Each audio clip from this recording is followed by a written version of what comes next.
പനീർപൂവിലാണെങ്കിൽ സത്യം തെളിയിക്കാനുള്ള സച്ചിയുടെ പുതിയ അടവ് നമുക്ക് കാണാനായിട്ട് സാധിക്കും. പ്രിയ പ്രേക്ഷകരെ, പ്രിയ കൂട്ടുകാരെ, അത് എത്രത്തോളം വിജയിക്കുമെന്നൊക്കെ കണ്ട് തന്നെ കാണണം കേട്ടോ.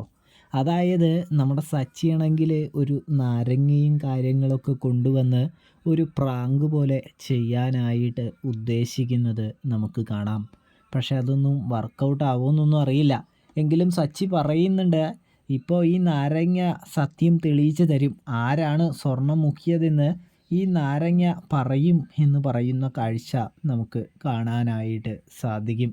ഇതേ സമയമാണെങ്കിൽ ഈ നാരങ്ങ കൊണ്ട് വലിയ ശല്യവും കാര്യങ്ങളൊക്കെ ഉണ്ടാകും എന്ന് വിചാരിക്കുന്ന നമ്മുടെ ഇവൻ സുധിയും കൂടാതെ ചന്ദ്രമതിയുമാണെങ്കിൽ ആകെ ടെൻഷൻ അടിക്കാനായിട്ട് തുടങ്ങുന്നത് നമുക്ക് കാണാം. പ്രേക്ഷകരെ, പ്രിയ കൂട്ടുകാരെ, അപ്പോൾ റിവ്യൂ ഇഷ്ടപ്പെട്ടാൽ സബ്സ്ക്രൈബ്.